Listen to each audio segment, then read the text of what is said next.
Hey there, fellow entrepreneurs. I'm Sue, and you've just stepped into Entrepreneurs Gone Wild. Every week, I'll introduce you to a friend of mine, a remarkable entrepreneur who's not just changing the world, but also harnessing a secret weapon, time outdoors. Together, we'll dive into their journey, unpack invaluable business advice, and discover why embracing the wild is not just good for the soul, but also a goldmine for inspiration and innovation. Ready to uncover the secret that's boosting bottom lines and fueling joy? Hit subscribe and join us in the wild. Welcome back to Entrepreneurs Gone Wild. Today is a special treat. My new friend is Lisa Morton, and she's got some really, really cool stuff. We've just been chatting in between. We just did an episode of Glampalooza, and we have a crossover, and now she's on Entrepreneurs Gone Wild. So in between, we also had some really cool conversation. I can't wait to introduce you. I can't just keep her to myself. So Lisa, welcome to Entrepreneurs Gone Wild. I'm so glad you're here. Hello, Susan. Thank you so much for having me. I'm excited to chat with you a little more. This is cool. I know you have an incredible business journey. We've just touched on a little bit, so I'm dying to hear about that. Would you, and then, of course, we also connect because we're talking about spending some time outdoors. So we're going to cover all of that, but let's just start. If you would give yourself a little introduction and talk about your business a little. So I call my work holistic interior design. I have over 20 years in the design field, right? I did the traditional, what you think of when you call an interior designer to come to your home or your office or something, right? But I kind of had this realization about 10 years into my career that I just wasn't super fulfilled. And so I was like, well, what can I do? I wasn't happy. I was struggling with my mental health, my emotions. I just felt I was in a bad spot. I'm like, something has to give, right? I have to figure this out. So I started yoga, meditation. I became a vegetarian. I did all these things, right? And I felt so much better. And then I realized, how your space affects your body, right? The designer in me, I know it, I want to make it pretty and functional, but then there's this whole other element that I put together, right? I put the puzzle pieces together. So I started doing this holistic design. I've trained extensively in Feng Shui, in instinctive Feng Shui. It's a style that was created by Denise Lin called interior alignment. And it's really fascinating to really help people connect with their spaces on a deeper level, which I love so much. So I offer a lot of virtual work. Since COVID happened, everybody learned, my mother learned how to use Zoom, so everybody can use Zoom. So I do a lot of virtual work, which is fun because then I get to work with people all over, not just in my community. So I do a lot of that. I also have a podcast that I recently started, and I have some mini courses that rotate on my website, and just having a lot of fun with it, just helping people connect to their spaces a little deeper and create spaces to support them. That's so cool. And especially, during COVID, it's if the one thing that for sure came out is everybody was like, oh, my house or my home, oh my gosh. Yeah. A lot of realizations happened about that time. I got a lot of phone calls, because we were so big into creating open floor plans.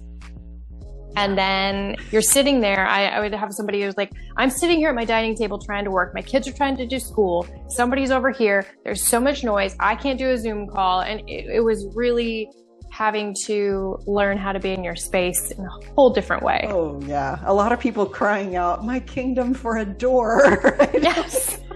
An office. It's true. Oh, it's true. And we, so many people now, especially after COVID, they're still working from home, or they're aiming to. No, Elon Musk, I will not come in. I did a lot of work with home offices. I've worked with a lot of offices too, but a lot of home offices because people were just like, I can't focus. I don't know what to do. I'm just like a mess. So there are some easy Feng Shui guides and rules and tips that I can give people for setting up their office space. Because I've worked out of my home office for over 12 years, and I know how hard it is. There was kind of funny, a point where my husband was working from home Oh. He was traveling so much that they're just like, just work from home. Oh gosh. He had his office, but it was like day one, like 9 o'clock. He comes and knocks on my door. What are you doing? I'm working. Please go back to your office. What you doing? Right? And then like 11:30. What's for lunch? Right? I mean, it's hard when you're not used to working from home. You really have to set up routines and systems and lay out your space. And once you get going, it seems to fall into place, but it can be a hurdle. Yeah. Yeah. So I'm guessing that the first change that you made to his space was putting a lock on the outside of the door. I should have done that. I wish I would have thought of that. Hey, I can't open the door. Oh, you're fine. Just work. Right. I don't know what the shift was, but he eventually got it. Just because I'm the type of person, you know, I can easily have that shiny ball syndrome, right? And so when I'm focused, I have to be focused. I don't have any music. I am 100% into the project, getting it done. And, you know, there are other times when I'll have my door open, right? And he'd come in and chat, and we do it that way. But yeah. That's great. Have the door as like, it's like right? the old necktie on the doorknob. Yeah. No, door's closed. Do not come in. You know, years ago, I worked in an office space and I had a cubicle, and I couldn't handle it. Everybody would come by and talk to me, and I don't know. I think it was partially because of where I was located too, right? The designer, the Feng Shui person in me now sees it. So I literally would put a bright yellow Post-it note on the outside of my cube. Please do not talk to me. I'm trying to focus. It worked. That's great. I mean, no offense to anyone, but you know, those times when you really have to focus and get something done, you have to do it. Exactly. And I know, so as a creative, it's like, if I'm in the zone, it's a beautiful place, and words just pour out, and it's inspired, and it's amazing. And I'm like really proud of what I've created. And then there are other times where you can't get in the zone, and that's really painful. So if you can get in, then you want to protect it. Like, all right, I'm in the zone. Do not let me pop out of this, because it's hard to get back in. So that's, yeah. Well, think about those things that maybe help cue you into that zone. So maybe coloring, like I would use the water element of Feng Shui. So if I'm struggling creatively, but I'm like, I have to figure out some sort of, you know, presentation for this or design layout for this, I would bring the colors of blue around my space. I might wear the color blue or black. Maybe if you have a tabletop water fountain, you could bring that in and turn that on so you can hear the sound, or turn on, I'm sure there's some playlist somewhere with a trickle of a water, just anything that inspires that creativity. Maybe it's a certain scent. Maybe you want to diffuse a certain scent. I like peppermint and lavender when I want to be kind of relaxed, but also have that little bit of focus there. So yeah, if you need to uplift your energy, maybe a little citrusy scent in there.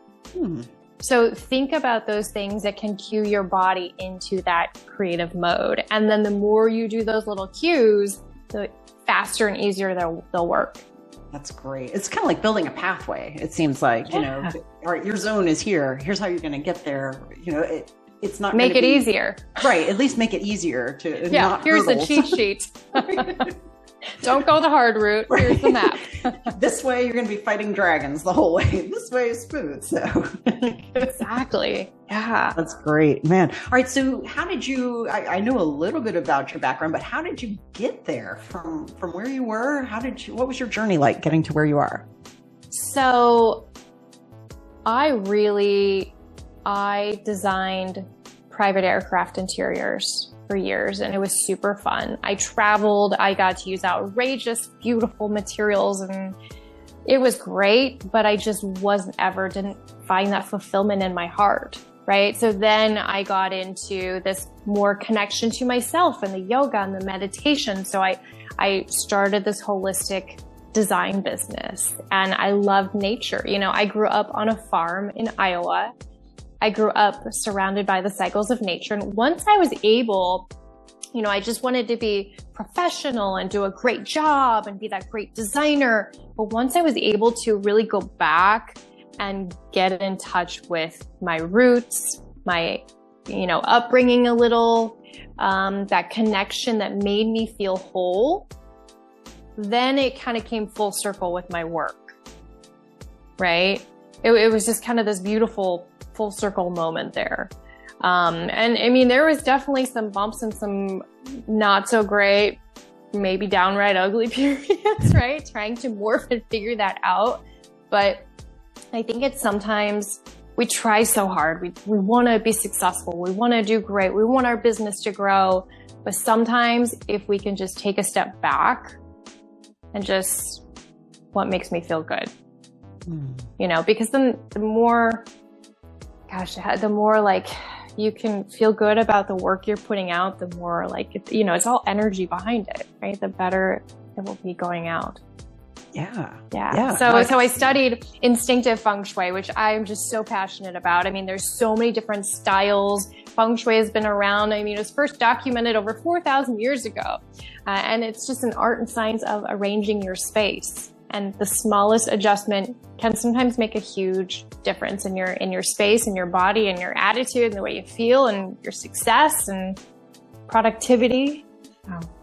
That's so cool. All right. So in your business now, what does your business look like? Are you, we talked a little bit and sometimes it's a Zoom consult, sometimes, I would assume in person, like all kinds of, but so who are you specifically serving and what does the business look like for you? So my clientele are typically women, and they're typically going through something big in life, a big life change.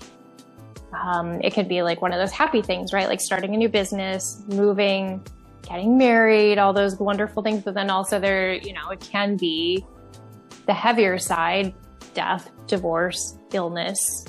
One of my most transformative life experiences was when I worked with a client who it was just a normal consultation, and I'm sitting there, we did the walkthrough like normal, and I'm sitting there at her kitchen table, and we were going to dive in and go all through my questions and talk through the project. And she sits across from me and it's like, Lisa, I'm dying. Oh gosh. It was her third bout of cancer. And she's like, I need you to help me set up my space so that when I'm gone, my kids and my husband can go on living. Oh, wow. I mean, wow. Didn't see that one coming. Yeah. Oof. I mean, it was just the opportunity to do that for her and to do that for her family. It was like, wow, like no doubt I am meant to do this because I know how, like, I know these things that can help her. We implemented a lot of earth element for her family to be really grounded, right? Yeah. We did some wood element in certain areas to remain fluid because it was going to be another, several months of unknown, what's going to happen, what needs to be done. She also needed just some general maintenance updating, right? The carpet was spent. A few pieces of furniture needed to be replaced. But we did that with the intention of utilizing Feng Shui concepts to help her family feel better, to help them support them during this time. So that was really just a powerful moment. Yeah. I mean, you must have been just struck. I mean, Oh, I will never forget it. And I told this story actually episode 1 of my podcast. And like anytime I tell anyone this story, it's like so hard to I try not to cry, right? Get a little lump. Yeah. Right. Because it just was confirmation to me that I have to do this work, that I'm meant to do this work. And also I just feel so grateful that if I can help anyone in any capacity, because I know maybe nothing like that, but even just little struggles I may have had in life, if someone's helped me, it's been so huge for me. So I just want to reciprocate that. Wow. That's amazing.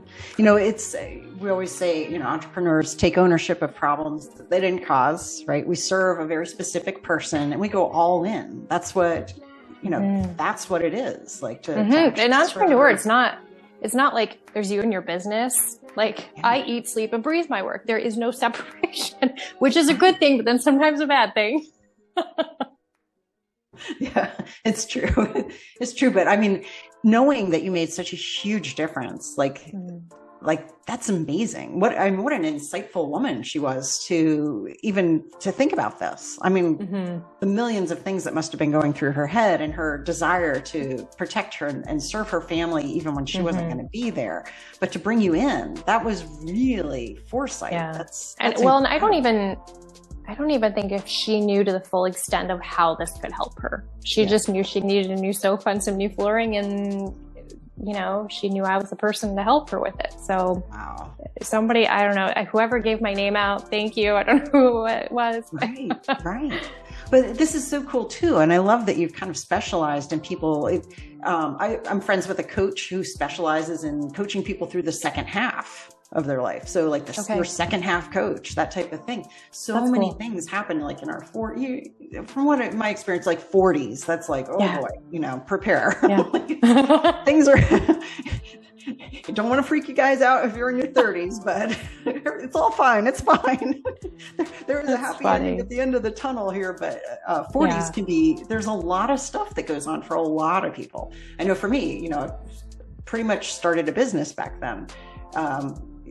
Went through a divorce, there's a lot of stuff that happens. And I'm 42 and I'm like, what's with these lines are all over my face. My mom looking at me there. Oh no, that's me. There's the physical stuff, there's relationship stuff, there's job and career and business stuff. There's so many things. And I think it never even occurs to me to fix your home space. That's going to be, a huge support for you. If you have a space that supports you, whether it's your home, your office, even your car, right? I tell people feng shui your car, right? If you do nothing else, keep it tidy, and so here's my car feng shui. Okay, please. And a lot of people are in their cars a lot. When I used to do in-person design all the time, I was in my car all day, right? So I was like, how can I apply this? So in Feng Shui, we use what's called a Bagua map. So if you would apply that to your car, no matter which way you apply it, the center of your car or your home is kind of a place you really want to take care of. You want to love on, keep it nice and tidy, clean, everything in working order. So that's typically about that middle console in your car. What is in most people's middle console? Trash. A lot of junk, right? Everything. So if you do nothing else, clean out your middle console and do what you can to keep it tidy. If you have junk, throw it in the glove box, throw it in the cubby in the back, just not that center console.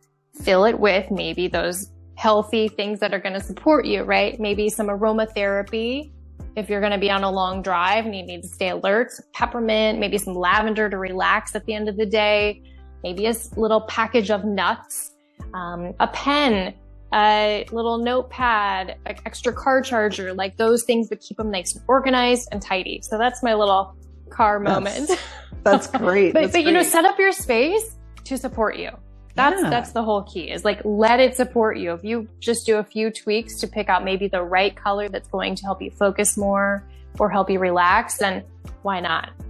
I love that. That's so great. It's so funny that COVID again with cars, it's like everybody was on the road so much. People, this is my rolling university because I listen to podcasts. Oh, this is my home away from home, my office, my portable office. And, people show up and, it's almost like Pigpen from Snoopy. You come out of your car and it's like, oh man, or the jokes about, especially, so sometimes I've ridden with friends and family who like, oh, hold on, let me clear that out. Right. 4 hours later, you can finally get in, It's just, that's really important. And then so many of our listeners too are working from home. So I know that this is a huge thing. Do you have any, quick tips? I know I didn't throw this on the list. No, that's all right. Yeah. But... tips for your office. So my podcast episode number 11 is all about setting up your office. So I have 3 main pillars that I say you need for your home office. One is healthy setup, ergonomic setup. Because I can't tell you how many people would complain about not being able to focus, yet they're sitting on the sofa with their computer on a coffee table, hunched over, and their neck hurts and their jaw hurts. And, you know, I experienced it myself. I was using my laptop and I moved to a different area in my office. I relocated my office in the house. And I didn't use my little laptop stand. I don't know why. It was sitting right there, but I just didn't take the 2 seconds to put it underneath my computer and lift it up. And I started developing the worst TMJ problems. I've always had a little problem, but just the slightest tilt down caused my jaw to clench much. And I was waking up at night in pain, you know, and so I'm guilty too. But, you know, you want to set up so your chair, you have lumbar support, you know, think about the distance, roughly your arm's length is where you want the computer screen from your body, you know, take breaks, look out in the distance, rest your eyes, come back and look, right? So I go into that in the podcast, but number 2 is setting up routines. So just like I talked about, like do those things to cue your body into creative mode, do the same things with your office. So every morning I go in, I turn on the light, I open the blinds, I turn on my music. I have a favorite little candle I light, and then I have this old vintage desk chair that isn't, you know, fancy. It doesn't have lumbar support, but it's really cool. So I have like a little lumbar pillow and I adjust that, you know, and just get settled, right? So when I'm done, I do the exact opposite. You know, I check the pillow, whatever, blow out my candle, turn off my lamp, close my blinds, close the door. That helps signal to your body, you're done for the day, right? And the more you do that, those, you know, routines on and off every day will help you separate that home and work, because it's so easy to be sitting at the dinner table and be like, I should go back up and work for an hour, right? Right. Oh, yeah. The third pillar is Feng Shui. So it's powerful how you can just lay out even your desktop, even your computer desktop. If you put certain things in certain locations, how it can impact your productivity, and just make a big difference in your day to day, how successful you are. I mean, I hate to say it, but like there's literally an area of our desk, an area using this Bagua map that connects to wealth and abundance. So if you're struggling with your business, I mean, I get it. You know, my business is feast or famine. So there's certain times that I have to really focus and set up and get the energy flowing in that direction to bring in those clients that I need. So what do you do? Yeah. Girl. You know what I do is the very first thing I will do is I will pull out, I still am old school. I still have a paper file, like a manila folder file for all my clients. I have their electronic file, right? But I'll just put scraps and sketches and different things in there. I will pull them out and I'll get them ready. You know, if I need to, you know, if I reuse a file, I'll white out whatever little thing I had going in there for a little bit. And I'll rearrange and I'll stack and I'll put them in the front, and I'm ready for 3 new clients. So I get those folder clients ready. I get their intake form ready to be sent out to them. You know, I check that I always send handouts whenever I work with someone, just general Feng Shui, interesting stuff. I have those ready to go. So I get the energy ready. So when that client comes, I can just like head in that direction. That's so cool. I love that. Yeah. So you're like preparing as if they are already there. Like, exactly. That's great. Yeah. I love that. I love that this is so, I mean, it's not rocket science, but this isn't stuff that people think of or even know to do, you know, and it's that sense of kind of, you know, cultivating your environment with intention. Yes. And doing it with intention and not just doing it because it's routine and that's what you do every day, but doing it, slowing down and being very intentional with, you know, what kind of client do you want? I'm a big fan of, laugh if you want, but vision boards. They're great. I love even journaling and because here, I love to journal, and my new favorite thing is making my clients do these written vision boards. Oh, nice. And I use it following Feng Shui. I do it every January too. I do a big thing. But writing, because, we always have in our head what we think we want, right?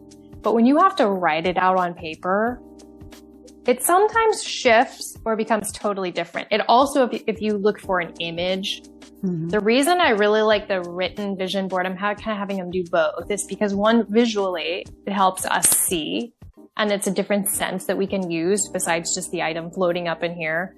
But then writing it down, like, if you can get as specific as possible, like you want a red car. Well, what kind of red car do you want? Is it going to be, what color red is it going to be? Is it going to be a convertible? Is it going to be, what color is the interior going to be? What exact make, what model, what size of tires I mean, the more detailed you can get and intentional with everything you do, whether it's setting your intentions, setting your plans for your work, or just intentional about your space, it's really powerful manifestation. I mean, I think Feng Shui is a lot of manifestation work. It's just putting cues in place to make that path easier. What a great way to put that. I love how you put that. That's so cool. And I'm thinking too, like so many, especially entrepreneurs, it's like we give a lot of thought to who are we wanting to serve? What do we want to, what problem do we solve? What is the solution that we provide? How are we going to find these people? We also, a lot of us spend a lot of attention on, boosting our own mental, physical, spiritual, financial well-being. I think that our spaces get short shrift, it's just, we would never show up the way that our car shows up. We would never, my car, I feel so seen right now. Well, now a step to take, right? Right. And it's move in a positive direction. It's sadly neglected. It's clean. I've got tired of having trash in there all the time. So, I mean, that doesn't happen anymore. It's been years, but it's not a loved space. It's, and I think so many people too, our homes are like that. Just, they kind of get the short end of the stick. A workspace where, especially post-COVID, like, oh, wow, I have my workspace. Great. But it's just functional. It's not loved. Take the 5 minutes, order the $10, $12 stand for your laptop instead of stacking it on a stack of books. Those little things to show respect for your work will pay out. I love that. Yeah. That's really cool. Guys, you're watching this is just do a few of the little things. I will. Yeah.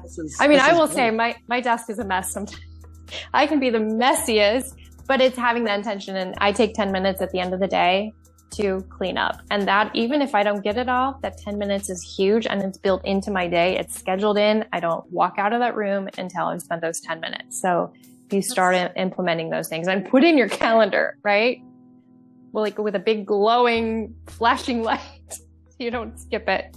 Yeah. Cause it's a habit basically, and that can take a while to build. And, but if we practice doing this, it really becomes second nature. Like I know, to me, it's tremendously stressful if my workspace has extra piles of stuff, or it's just like, I can't function. I have to, get some things organized and then go. Yeah.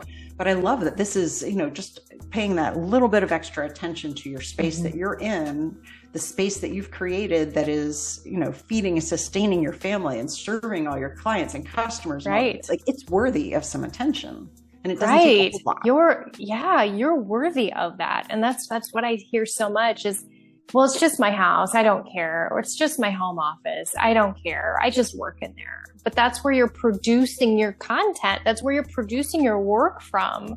Like make it speak and say what you want from your business to say and the energy you want your business to put out.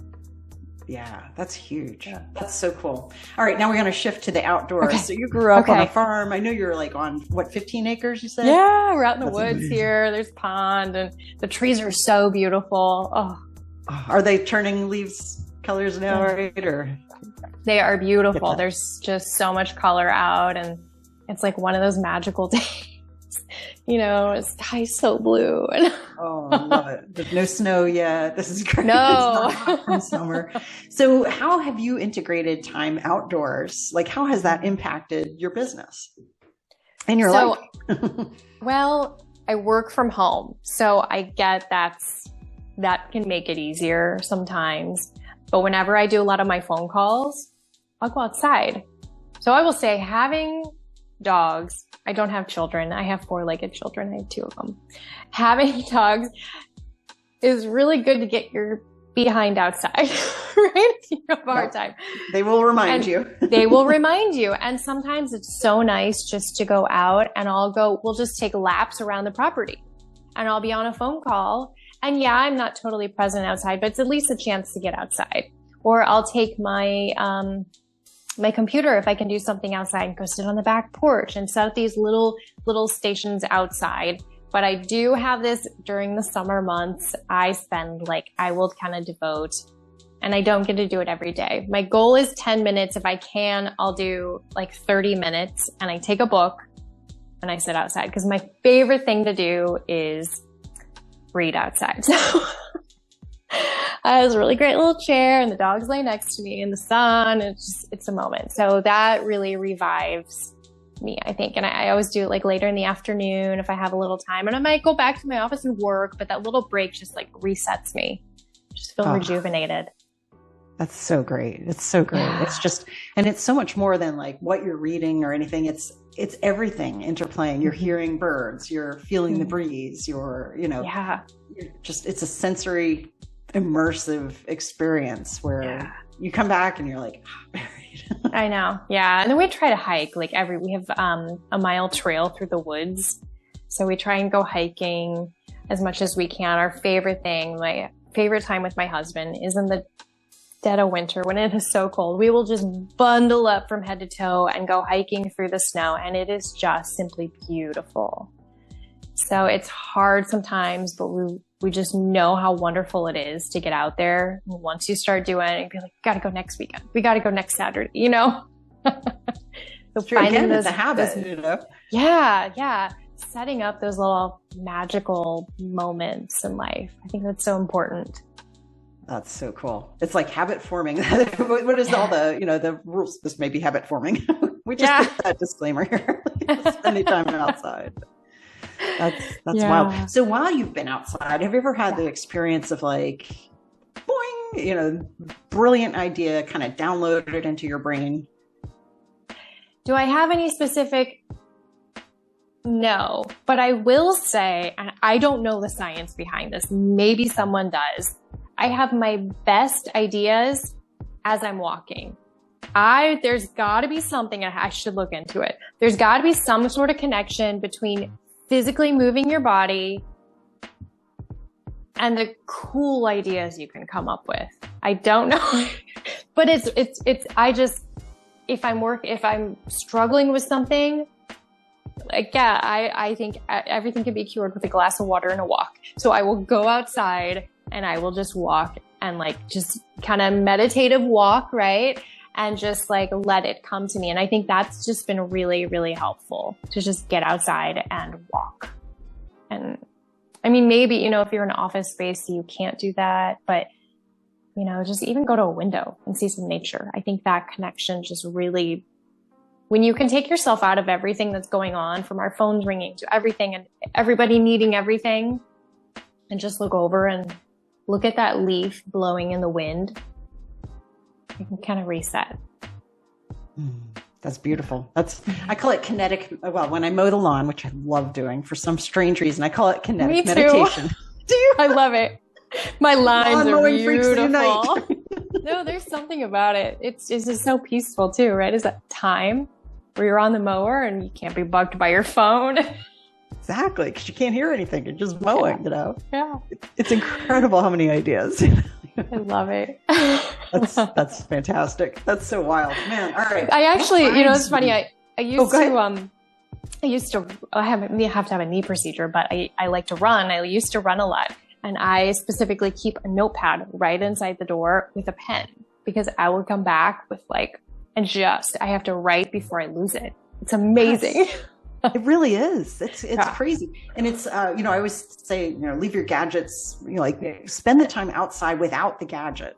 And, people will be, well, I'm going to get ideas. I need to jot them on the phone. Any place else, anything else, write it on your phone, anything. Because there's something. If it's important enough. Yeah. If it's important enough, you'll remember it long enough to get home. And even if, so when you get over 50, and maybe if it's important enough is not enough to actually register it in your brain, but you can't, like, there's something that happens when you get back on the gadget, even for a moment to take your notes. It's like, well, oh, I missed a text. Oh, I have this notification. Like, you don't mean to, but next thing you know, you're not outside, with your brain just playing. Now it's like, oh, I must solve this problem. Right. I mean, there's like such a nice aspect to, it's amazing what you can get done on your phone in no time. But there's also this aspect that, it's also like right there, right there. Yeah, exactly. So, double-edged sword for sure. Right. Yeah. That's wild. All right. So you've had this amazing career. I'm fascinated by the designing for, these commercial, like private jets. That's amazing. Cool. You're helping people in very intensely personal, beautiful ways that really, support life. That's really cool. Yeah. What drives you? What drives me? I really want to help people. And I think that's what so many people want to do. I want to help. And by using my interests, right? If I can help people, it's just like a bonus. That's the best. I mean, I know I've been in those yucky places before. So if I can help someone else get out a little easier, that'll make me happy, make me feel fulfilled. Yeah. That's really cool. I really feel like, everybody's got these gifts, these talents, these unique, weird things that have happened to them in their life that have formed, well, now I do this because I had that. And right. It's like you end up being uniquely suited for the service that you do in the world, which is so cool. I think it's interesting how you find those paths and those directions, and, it's uphill and downhill and who knows where you're going. And I would never have thought this is what I'm doing. Right. Yeah. And it was interesting. It was really that connection back to my upbringing and being outside and connecting to nature, and who knew I'd get there. Right. Because I was not on that path, No, you weren't thinking that as a little kid, like, oh, I'm going to use all this in my, no, never I in a million couldn't, years. Yeah. But I do remember, if anybody knows what 4-H is, I was a 4-H'er, right? And I would do these projects, and I remember my mom making me memorize, and I was like 8, the principles and elements of design, so that when I went in and took my project in, that I could tell them about the principles and elements of design. I had to understand these. Now, why am I going to have to, what am I going to do with these? And now it's my life. So I told him to tell my mom, and we both have a laugh. That's so great. Oh my gosh. I mean, that was very specific, and for it to stick with you. Right? That's so great.